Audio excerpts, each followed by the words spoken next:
Alhamdulillahi Rabbil Alamin.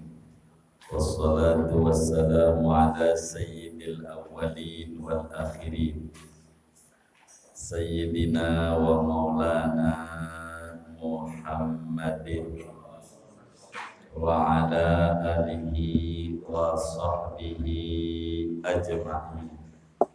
Allahumma inna nastahdika li arsyadi amrina wa zidna ilman yanfa'una. Qala al-imamul muallifu rahimahullahu ta'ala wa nafa'ana bihi wa bi barakati ulumi wa ghafara lahu wa limasyaikhihi wa limasyaikhina amin. Wa annahum yub'asuna yaumal qiyamati. Halaman berapa? 18. Wa annahum, dan bahwasanya mereka manusia, makhluk Allah, yub'asuna, yaitu akan dibangkitkan mereka yaumal qiyamati, pada hari kiamat. Wa yuhasabuna fil mauqifi ala a'malihim, wa yuhasabuna, dan mereka akan dihisab, diaudit, diperiksa pada alam mauqif, ala a'malihim, atas amalan-amalan mereka dulu di dunia. Illa, kecuali yang kagak dapetin hisab, tidak diperiksa, man yadkhulul jannata bighairi hisab, orang-orang yang masuk surga bighairi hisabin, dengan tanpa dihisab. Wallahu a'lamu bissawab. Segini kita bedah.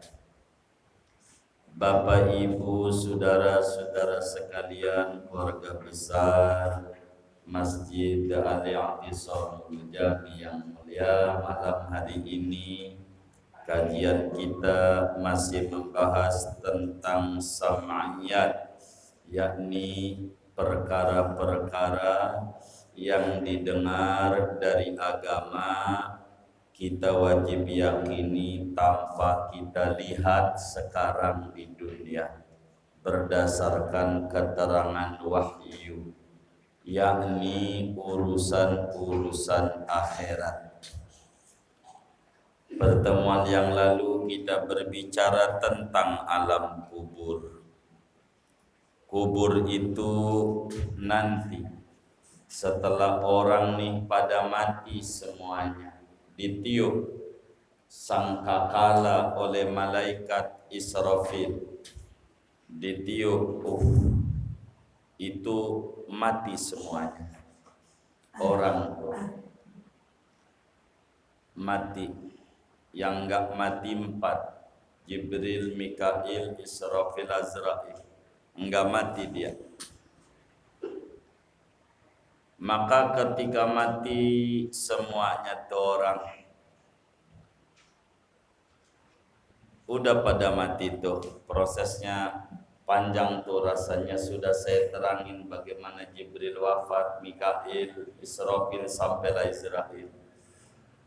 Kemudian 40 tahun berikutnya ditiupkan kembali sangkakala, namanya nafkhatul baqsi, ditiupkan kembali untuk dihidupkan semua manusia, dibangkitkan dari kubur.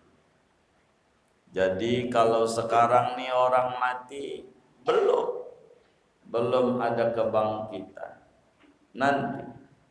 Nah, materi kita malam hari ini berbicara tentang ba'ats, atau kebangkitan dari kubur.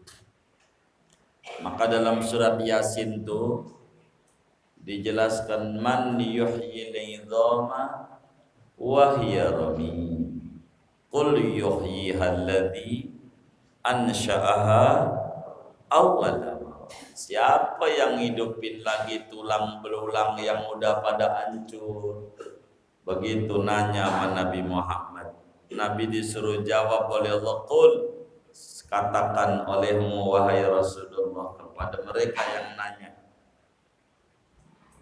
man yuhyil idhama wa hiya ramim, qul yuhyihal ladzi anshaha awwala marrah. Yang hidupin lagi yang dulu buat awal kali. Namanya disebut ba's.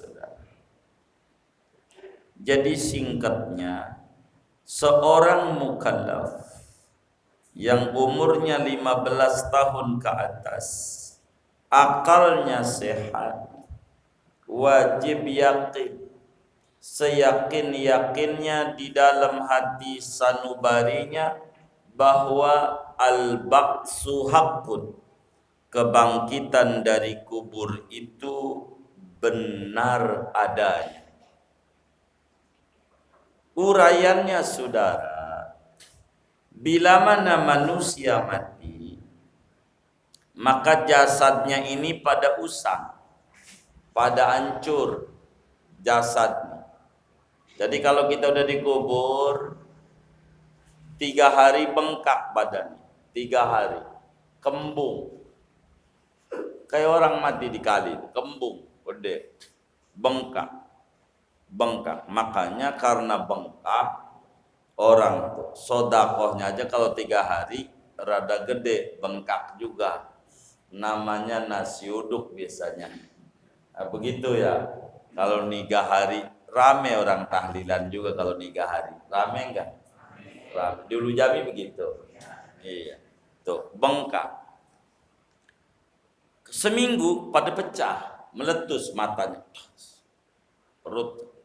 Maka sedekah juga kalau udah 7 hari mah gedean lagi. Begitu. Orang kampung tuh begitu. Kenapa 3 hari begini, 7 hari begini? Itu bukan asal-asalan. Kenapa enggak malam kedua, malam keempat, kelima? Bukan. Ada jurusannya deh.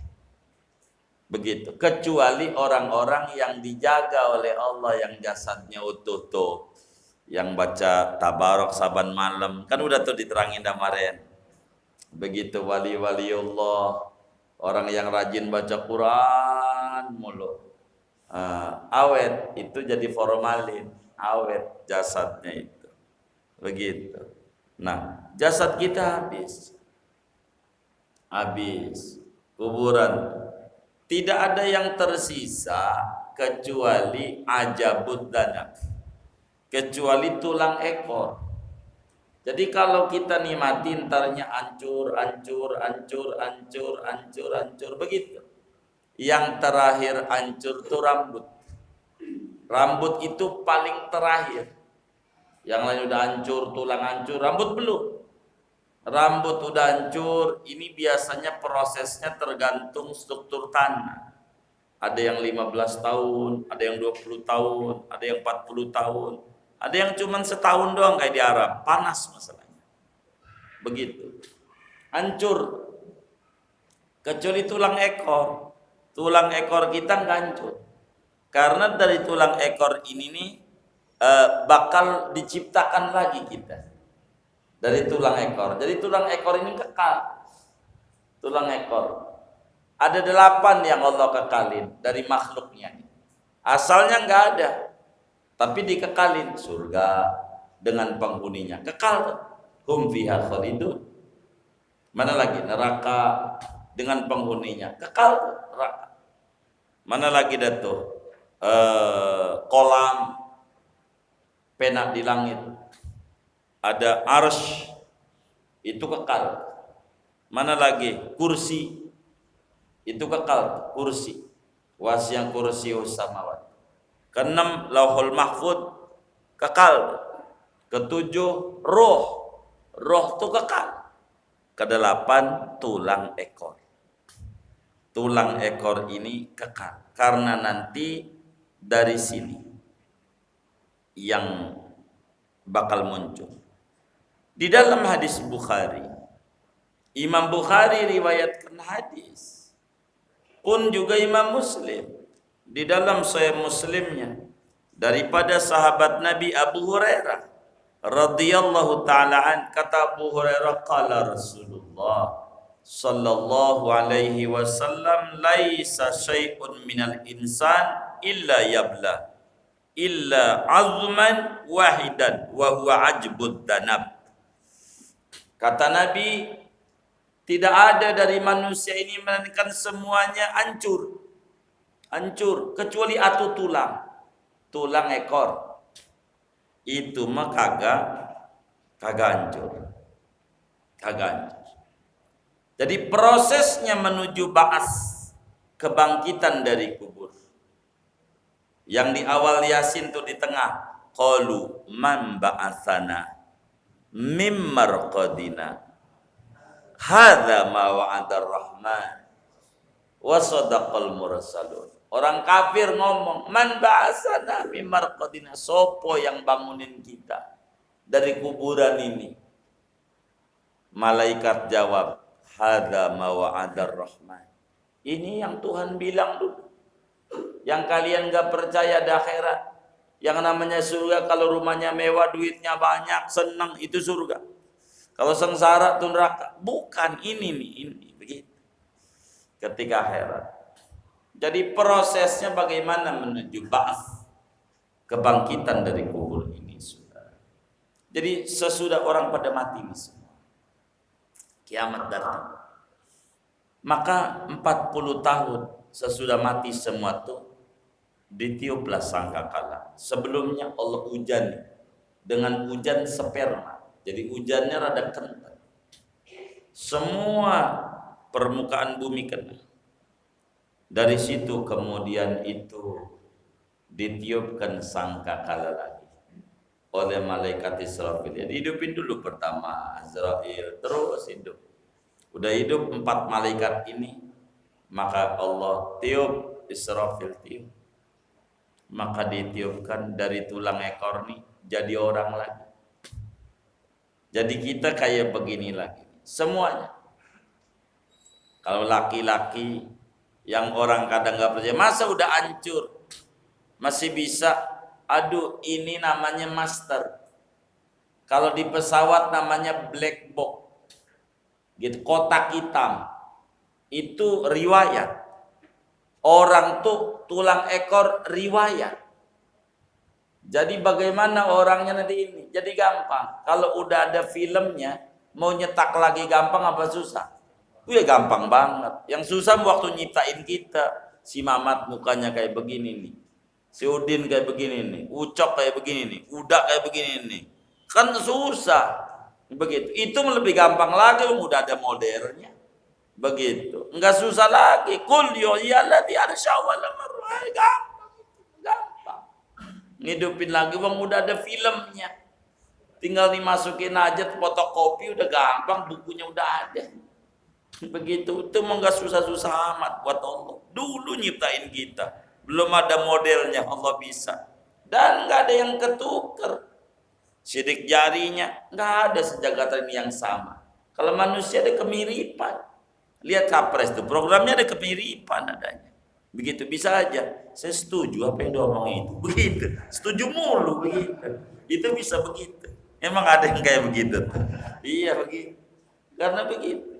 Bingung juga mau bantah bagaimana, udah benar semuanya diomongin. Kita setuju. Kayaknya setuju juga dia yang jadi presiden, kayaknya begitu. Itu kayak begitu. Jadi Allah hujanin dengan hujan apa? Sperma. Baru setelah hujan sperma, kata Nabi, summa yunzilullahu minas sama'i ma'an ma'al hayat. Allah turunkan kemudian itu hujan dari langit, hujan sperma. Akhirnya fayanbutuna kama yanbutul baql. Orang pada tumbuh keluar dari kubur seperti tumbuhnya pohon-pohonan, kacang-kacangan. Pada tumbuh tuh dari bumi, pecah kuburan, hidup lagi. Kayak begini, laki jadi laki, perempuan jadi perempuan. Normal, hidungnya pesek, mancung, percis das. Termasuk percis, lahirnya belum sunat, ya. Kita nanti bangkit dari kubur pun dalam keadaan kulu, belum sunat. Lahirnya nggak punya nekermen, iya nyeker. Waktu lahir kan nggak punya sendal ya kan, nyeker. Baju nggak ada, muanya tanpa sehelai kain, tanpa alas kaki dan kulu. Itu nanti bangkit dari kubur. Ini namanya disebut ba'as. Makanya surat Yasin itu penting dibaca di orang meninggal. Cuman karena orang kagak ngerti, dimunculkan syubhat, jadi ragu dia. Ngapa baca Yasin mulu? Emang gak ada surat yang lain yang nyeritain kematian? Yasin mulu Yasin. Kata kita, iya juga ya. Begitu karena kita kagak ngaji juga.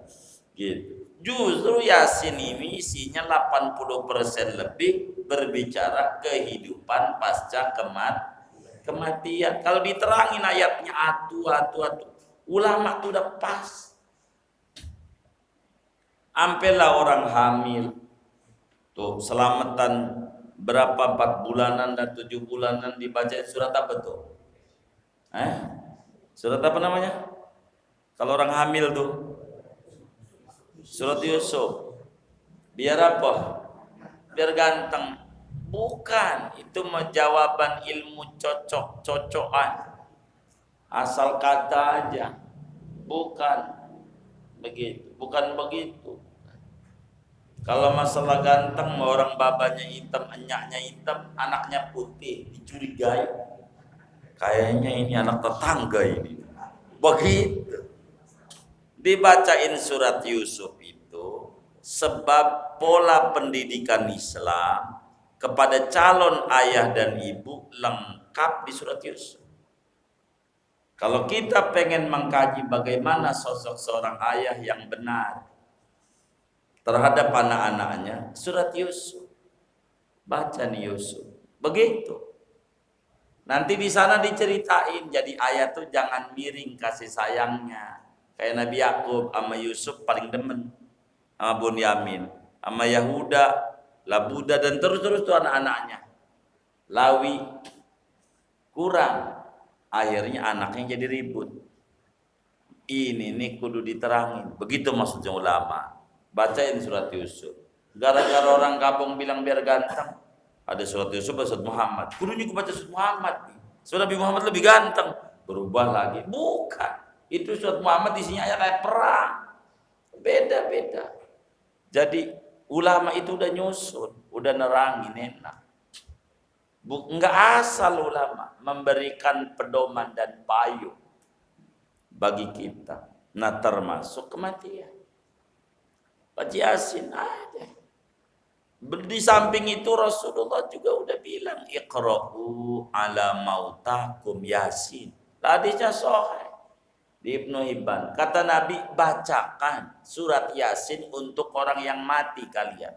Nabi yang nyuruh. Maka bacalah Yasin. Begitu. Jadi yang hadir juga kalau paham, oh ini cerita akhirat semuanya. Yasin ini. Begitu sudah. Cerita akhirat.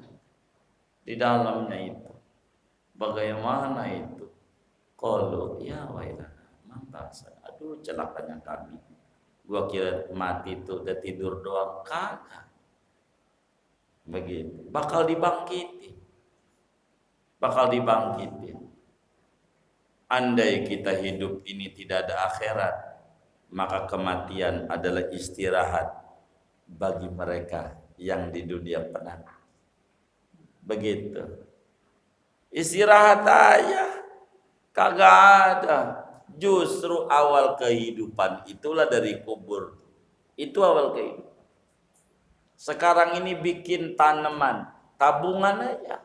Entar hasilnya nanti dikubur. Ada raudhah min riyadil jannah, ada hufrah min hufarin nar.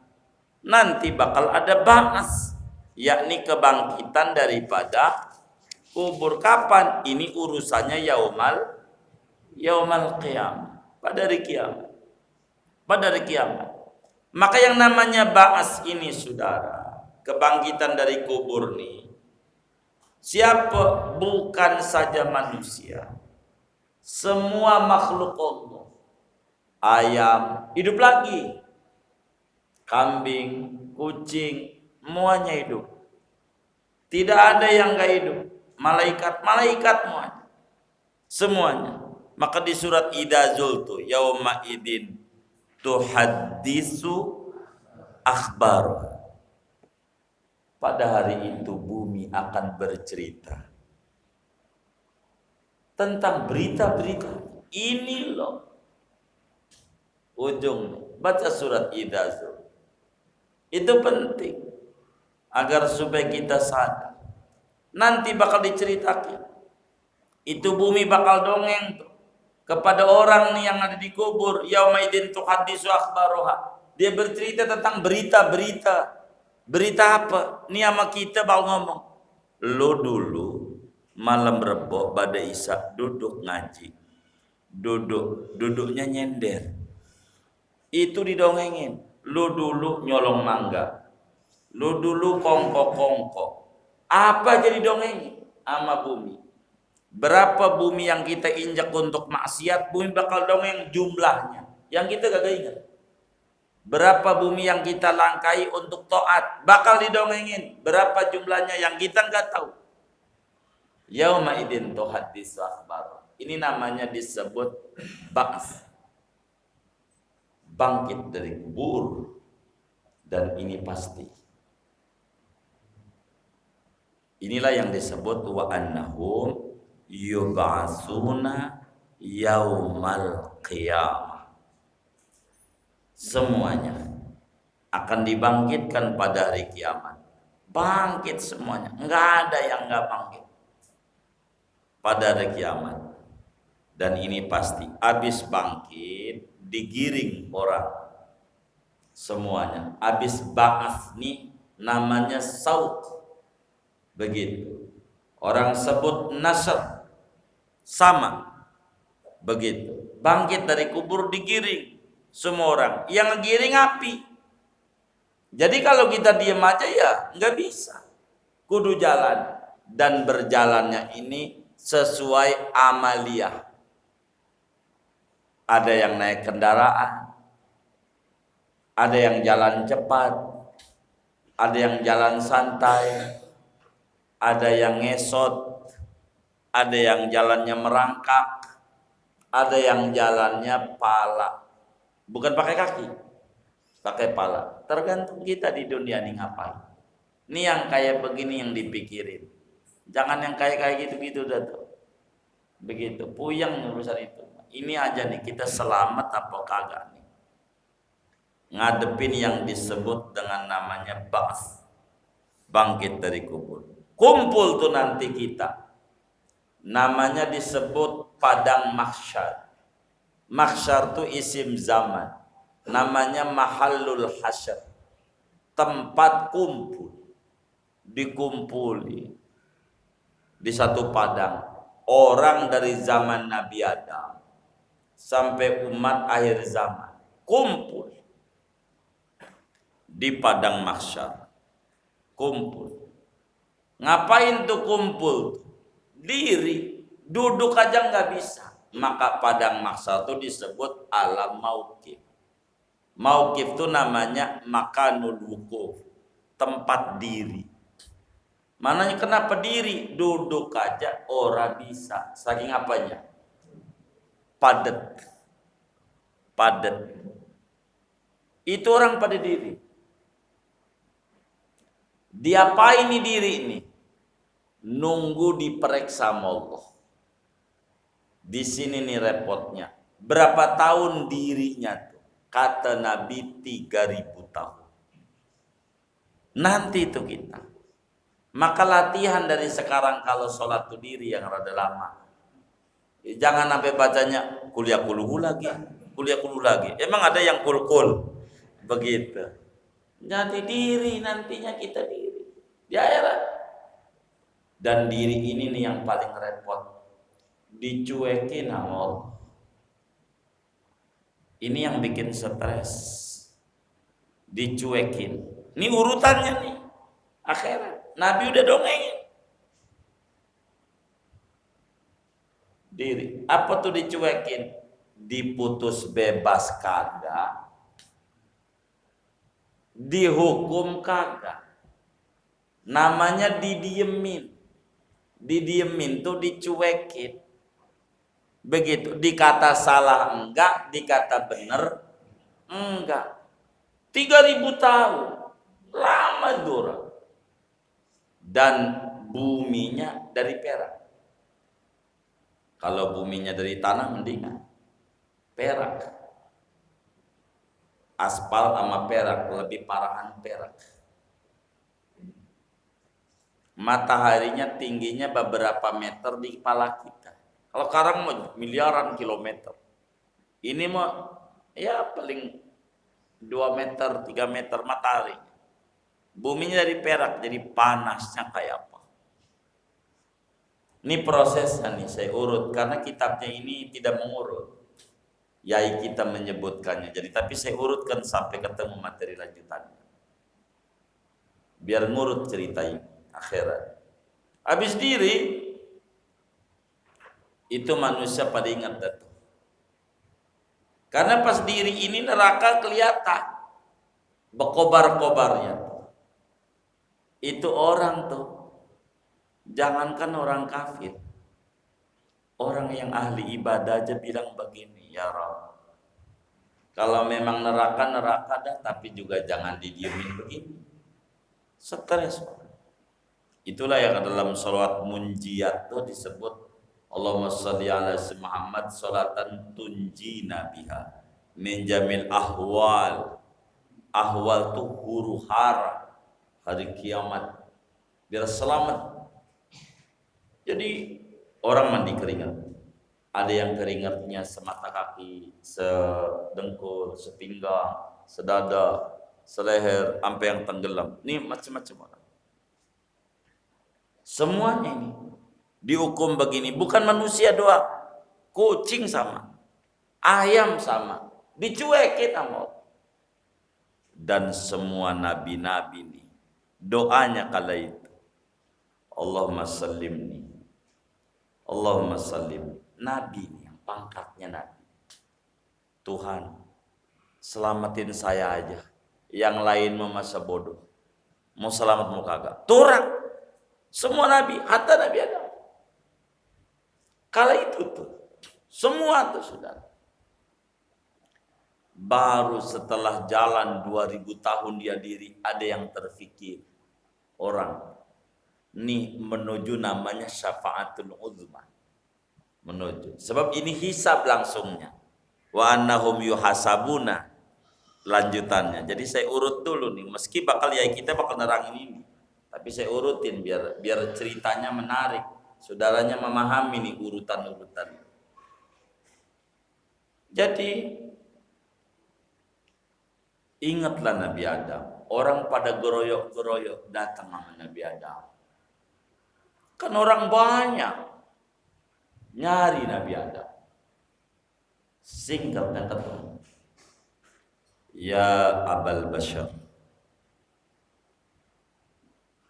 ya Sofiyar Rahman,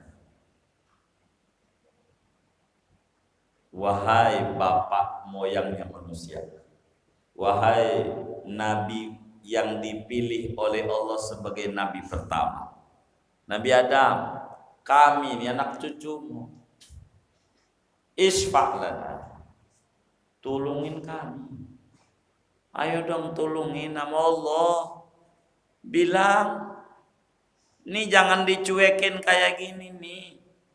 Kalau salah dah. Kalau neraka enggak apa-apa. Yang penting jangan didiemin. Ayo dong, segera diadakan peradilan. Nabi Adam bilang, benar saya ini bapak moyangnya manusia. Benar saya ini nabi, kekasih Allah. Tapi dulu saya di dunia pernah makan buah yang dilarang. Saya nggak paham nih ngadepin Allah nih. Dimaafin apa kagak? ngeri, takut dicolok-colok doang sama Allah. Jangan nama saya. Nabi Adam terus, Allahumma sallim, Tuhan selamatin saya aja. Nggak bisa. Anak cucunya aja kali.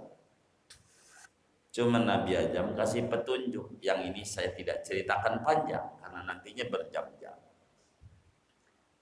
Sampailah ke Nabi Idris, Nabi Nuh, semua Nabi. Singkatlah sampai Nabi Isa. Ampun-ampunan semuanya. Enggak sanggup. Kagak sanggup. Untuk ngadep sama Allah. Enggak sanggup. Sampai Nabi Isa jawab, aneh ini dulu di dunia disembah. Disembah. Banyak yang nyembah. Begitu. Aneh ngeri bakal dicolok-colok Allah di akhirat ini. Kalau aneh ngomong, aneh aja ngeri. Tuh, ngadepin kalau udah Allah murka itu kayak begitu. Nah, bita. Ambillah Nabi Isa bilang, ini enggak ada lagi yang bisa meredam murka Allah, Nabi akhir zaman. Namanya Muhammad. Cari Nabi Muhammad. Cari. Maka semua orang mau mukmin, mau kafir, mau suka maulid, mau kagak, ngejar Nabi Muhammad. Maka kemudian datang sama Nabi Muhammad. Nabi Muhammad langsung baru datang doang paham. Apa kata Nabi? Analah, analah, analah. Iya, saya yang bisa meredam murkanya Allah. Syafaat itu kudu diminta. Kudu diminta. Kalau nggak diminta nggak bisa. Kudu diminta. Minta syafaat. Isfa' lana. Maka kemudian Nabi itu sujud. Fasajada Rasulullah SAW. Sujud. Di akhirat. Pas sujud inilah Allah Subhanahu wa taala langsung tegur Nabi, "Ya Muhammad, irfa' ra'sak. Sal tu'tah, isfa' tusyaffa." Wahai Nabi Muhammad, angkat palamu. Ini akhirat. Bukan tempat sujud, tempat ibadah. Angkat. Kau minta apa? Ku beri. Kau meminta syafaat, ku perkenankan kau memberikan syafaat. Minta apa? Udah. Ya Rasulullah. Nabi doang yang dilirik. Begitu banyak makhluk Allah. Enggak. Maka orang kalau nggak mau dekat sama Nabi Muhammad rugi. Akhirnya kata Nabi, ya Rabb, kami mohon kepadamu, adakan peradilan. Cepatlah putusin. Namanya disebut faslul qada. Memutuskan peradilan. Tegakin. Karena Nabi yang ngomong, Allah baik. Begitu. Ini disebut dalam bahasa agama syafa'atul uzma. Namanya syafa'atul uzma. Syafaat uzma. Apa syafaat uzma itu? Syafaat uzma itu syafaat yang dimiliki oleh Nabi Muhammad doang. Enggak ada yang lain. Untuk membuka murka Allah demi mengadakan peradilan. Ini mah nggak perlu diminta oleh saudara. Jangan saudara-saudara kalau jadi MC, sambutan atau jadi khotib lagi. Selanjutnya, sholawat dan salam semoga tercurah kepada Nabi Muhammad. Moga-moga dengan sholawat ini kita dapat syafaatul uzma. Ini sih enggak pakai moga-moga, pasti. Kalau syafaatul uzma enggak pakai moga-moga, pas. Ini mau syafaat ini bukan buat kita doang. Orang kafir dapat, ayam yang agak minta dapat. Jangan minta yang pasti. Jangan minta yang pasti dikasih. Nabi itu bukan syafaat itu doang. Banyak. Ada 11 syafaatnya, tapi nanti pada kajian syafaat kita bedah. Banyak syafaat. Singkatnya, Allah tuh siap mengadakan peradilan. Urutannya Habis ini buku catatan amal turun. Yang dicatat raqib atid dari umur 15. Dari umur balik maksudnya. Kalau balik umur 9. 3 buku nih, model orangnya. Golongan pertama ngambilnya tangan kanan. Golongan kedua ngambilnya tangan kiri. Yang ketiga dari belakang, kayak orang di borgol. Artinya tangan kanan. Jadi nomor 1 tangan kanan. Ini artinya tangan kanan ini surga tanpa mampir ke neraka. Isyaratnya begitu. Kalau tangan kiri artinya surga juga, tapi mampir dulu ke neraka. Kalau belakang ini namanya neraka yang kagak bakalan surga sama sekali. Ada 3. Nomor 1 tangan kanan, isyarat surga. Tangan kiri, isyarat surga, tapi mampir dulu. Nomor 3 lewat apa? Belakang. Ini neraka, nggak bakalan surga. Kalau saudara-saudara yang ngaji ini disuruh milih nomor berapa? Oh iya, itu tangan kanan di akhirat. Nomor berapa? Nomor berapa? Oh iya, itu di akhiratnya tangan kanan. Kalau nomor 1, nomor 2 tangan kiri, nomor 3 belakang. Saudara jangan baperan, ini cerita akhirat. Jadi kalau baperan saya neranginnya bingung. Begitu nerangin. Tuh, udah tuh buku. Baru rapi tuh. Wa annahum yuhasabuna. Nah, tuh. Temu tuh lanjutannya. Abis begini nih dihisab. Dihisab itu diperiksa.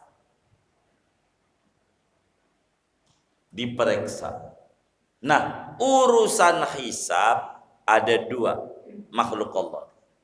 Hisab yang diperiksa nih ada 2. 1, ada yang tidak dihisab sama sekali, enggak kena periksa. 2, ada yang kena periksa. Kalau bangkit dari kubur semuanya, kalau hisab enggak semuanya. Ada orang yang kagak dihisab. Ada orang yang dihisab. Yang kagak dihisab 1, para nabi itu enggak dihisab. Enggak ada hisabnya nabi. Malaikat tuh kagak dihisab. Kagak ada hisab kalau ngomongin malaikat. Kagak ada. Namanya hisab tuh enggak dikenal. Kalau malaikat enggak ada hisab. Ketiga, umatnya Nabi 70.000. Ada 70.000 umatnya Nabi yang kagak dihisab. Kagak. Nabi minta sama Allah jangan segini, maka Allah gandakan, per orang membawai 70.000 lagi. Jadi 70.000 dikali 70.000 berapa tuh? Pokoknya banyak aja deh ya. Bingung ngitungnya. Berapa tuh? 4.900.000. Ini 4.900.000 umatnya Rasulullah tidak diperiksa oleh Allah. Tidak diperiksa sama sekali. Pimpinannya Sayyidina Abu Bakar Siddiq. Enggak diperiksa. Begitu. Moga-moga nih yang ngaji nih enggak diperiksa nanti. Begitu. Nah, apa ciri-cirinya Nabi? Kata sahabat yang kagak diperiksa nih. Ciri-cirinya di dunianya gimana? Kalau sakit enggak pernah merintih. Nih, yang kayak begini nih diperiksa. Yang kayak gini. Biasanya kalau sakit merintih enggak? Ya Allah, kena periksa. Kalau begitu. Ini enggak. Orang yang kayak begitu. Kalau sakit enggak, diem aja. Enggak periksa. Begitu. Enggak ngeluh enggak. Abu Bakar begitu masa. Waktu digigit oleh ular, waktu di Gua Sur digigit, enggak ngeluh, sakit, enggak ada aduh, enggak ada. Di hati aja sakit. Enggak keluar di mulutnya aduh. Aduh tuh. Maka Abu Bakar ini pimpinan orang yang tidak dihisab. Pimpinannya sedang Abu Bakar. Tidak dihisab. Kalau pengen gak dihisab, caranya semua hartanya kasih bini. Kasih bini. Apa aja, motor bini, mobil bini, semuanya bini. Apa aja bini aja. Kalau pengen gak diperiksa, rumah apa aja, baju, atau cangcut, sidik kasih dia.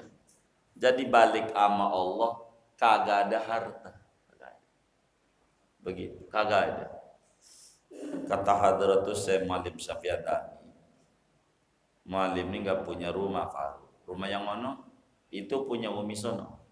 Rumah yang ini udah katis nama Umi sini. Atau baju saya kasih Umi. Jadi baju ini minjem. Sama Umi minjem. Jadi enggak ada hartanya. Enggak ada hartanya apa yang mau diperiksa? Oh enggak ada. Begitu. Enggak ada hartanya. Begitu. Yang ada hartanya dia punya pulpen tuh diperiksa. Kan kemarin udah cerita kampak ya kan? Punya kampak aja diperiksanya lama 40 hari. Nah, begitu saudara. Abu Bakar itu enggak dihisab. Kedua, cerita hisab. Ada yang dihisabnya ringan. Nih, hisabnya cepat, kebet-kebet kelar aja. Namanya hisabnya ringan. Ini pimpinannya Sayyidina Abu Bakar. Sayyidina Abu Bakar, Sayyidina Umar. Umar bin Khattab termasuk orang yang dihisabnya ringan. Kalau kita pengen kayak Umar, ada caranya. Kata Sayyidina Umar bilang, hasibu anfusakum qabla an tuhasabu. Ini bukan hadis Nabi, tapi hadis sahabat. Kalamnya Sayyidina Umar. Hasibu qabla an tuhasabu. Kata Sayyidina Umar, audit sebelum nanti diaudit oleh Allah. Di dunia ini dihitung-hitung. Dari mulai pagi itu sampai sebelum tidur saya ngerjain anu. Saya duduk di danau dari jam sekian sampai jam sekian. Habis itu main sepeda, kongkok, main catur, baca Quran 2 ayat, sedekah. Itu pokoknya apa aja ditulis. Mana yang baik, mana yang buruk. Kalau ternyata banyak buruk, saya tobat ya Rabb. Sebelum saya merem. Kalau banyak baik ya Rabb, terimalah amal baik saya. Izinkan saya besok pagi melek lagi. Periksa terus. Tip-ekin yang salah-salah.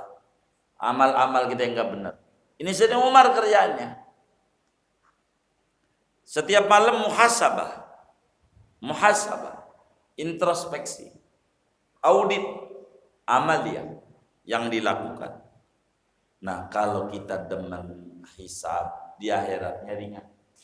Kalau kita masa bodoh main hantem-hantem aja, waduh repot nanti. Ngomongin hisabnya repot. Bakal diperiksa apa aja. Tujuannya apa Allah ini menghisab ini? Tujuannya untuk menampakkan fadilah orang yang dulu di dunia beramal soleh dengan orang yang di dunia yang beramal salah. Begitu. Bakal diperiksa umur. Allah bakal tanya, ku beri kau umur sekian, Untuk apa kau habiskan umur? Kau kasih harta, dari mana kau ngambil? Dan kemana kau gunakan? Ditanya-tanyain. Makanya repot kalau kita punya harta.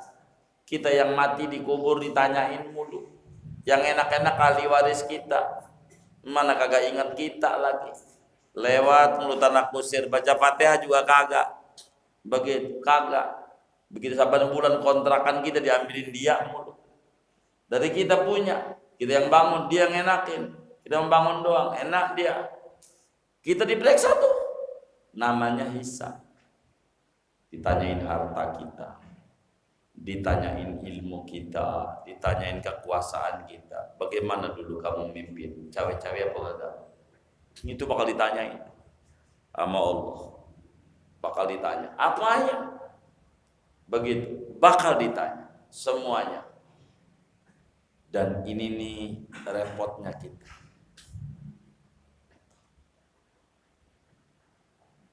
Kecuali orang yang masuk surga kagak dihisab. Itu enak mereka. Maka dalam Maulid Taibai, sulusun yadkhulunal jannata bighairi hisab. Sepertiga umat Nabi yang masuk surga tanpa periksa. Ada hisab. Ini yang kita repot sudah. Jadi kita kalau pengen beruntung, koreksi diri aja dah. Nggak usah ngomongin ini, ngomongin itu, aduh capek. Nggak usah. Tuba liman syaghalahu aibuhu an uyubin nas. Berbahagialah orang yang sibuk mikirin kekurangan diri. Nggak mau dah urusan orang. Begitu. Semua pilihan kan semuanya udah pada punya. Masing-masing. Mau ada debat, mau ada kagak, tetap aja. Orang yang udah milih A aja nggak balik geser-geser. B aja, C aja, semuanya aja. Semuanya. Begitu. Maka kita harus konsen aja pada pembenahan diri. Di akhirat penting kita orang. Keselamatan kita di akhirat. Ini namanya disebut hisab, saudara. Dan orang yang mukallaf, umurnya 15 tahun ke atas, akalnya sehat, wajib yakin, seyakin-yakinnya bahwa yang namanya hisab itu benar adanya, bahwa kita bakalan dihisab, diperiksa. Makanya kalau duit kita dicolong orang, tenang, ada kok. Di catatan dia nyolong sama kita. Di catatan kita ada. Meski kita nggak tahu di dunia. Oh, hari anu ayamnya dicolong si anu ada. Di saat itulah bakal orang main tuntutan sama Allah. Ya Rob, ayam saya dicolong dia ternyata. Saya nggak terima. Saya minta ganti ayam. Ini akhirat. Nggak ada ayam, ganjaran. Duit saya dulu dicolong. Pokoknya kalau kita pengen enak itu, duit kita yang di tangan orang jangan dipikirin. Ini konsep hidup. Duit kita yang di tangan orang jangan dipikirin. Yang harus dipikirin kita, duit orang di tangan kita. Duit orang. Dulu kita nyolong mangga, dulu nipu si anu, tuh pikirin, karena itu repot. 1.000 rupiah bakal dituntut 1.000 rakaat sholat kita. Udah bayar tuh sholat kita, puasa kita buat bayar orang di akhirat. Begitu, buat bayar. Makanya Nabi bilang, hal tadruna manil muflis. Sama sahabatnya lagi kumpul, Rasulullah nanya, tahukah anda siapa orang yang bangkrut? Sahabat jawab, ya man la dirhama, man la dinara wala dirhama. Al muflis indana. Bangkrut itu menurut kita ya pailit, orang punya apa, kagak ada duit, kagak ada ini. Kata Nabi bukan. Oh kalau begitu saya nggak paham maksud engkau ya Rasulullah. Orang yang bangkrut itu ngaji rajin, begitu, baca Quran rajin, tahajud rajin, ngomongin orang rajin, nyolong ngerajin juga, repot. yang kita harus pikirin duit orang tangan kita. Ini nuntutnya repot.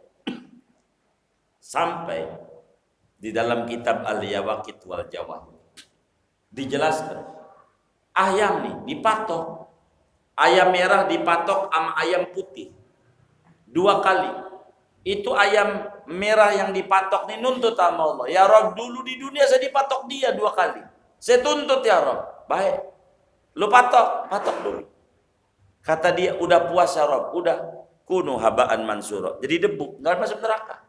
Ayam aja diadili ya Allah, saking adilnya Allah. Apalagi kita, pada nunjuk orang segala macam, minta maaf. Ya Allah, si anu dulu saya tonjok, udah mati lagi orangnya. Banyak istighfar, baca Quran, baca Qul hadiah buat dia, biar nanti di akhirat nggak nuntut, mau nuntut kita.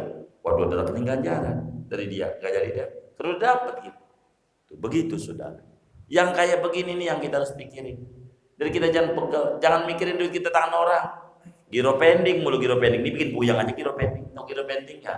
Ya Allah, bikin puyang kan. Udah biarin dah. Orang janji-janji mulu, urusan dia. Yang kita pikirin tuh duit orang di tangan kita, ini ngeri. Ngeri, mana orang udah mati lagi, kagak nagih lagi. Mau ditagih, mau kagak duit orang balik-balikin, repot. Hisabnya ini kendala, hisab. Repot. 1000 aja 1000 rakaat, bagaimana kalau miliaran korupsi? Ya Allah, itu kagak nyata akhirat. Kalau kita nyata akhirat, ya Allah, moga selamat nih kita. Ngadepin akhirat, bingung, ngadepin hisab. Dan manusia nggak sama dalam hisab, tergantung hisab. Begitu, makanya disebut hasibu qabla hasab. Ayo hisab dulu diri di dunia, sebelum nanti sama Allah dihisab. Koreksi, kalau ada yang jelek tip ek, biar kita selamat. Illa man yadkhulul jannata bighairi hisab, kecuali yang akan dihisab, orang-orang yang kelak akan masuk surga tanpa dihisab. Ini golongan-golongan yang tidak dihisab, nabi, malaikat, dan umatnya nabi yang di dunianya tidak pernah mengeluh. Yang suka ngeluh mau dihisab. Nabi Zakaria aja waktu digergaji tuh pohon, aduh, menjerit, saya cabut kenabian. Enggak menjerit.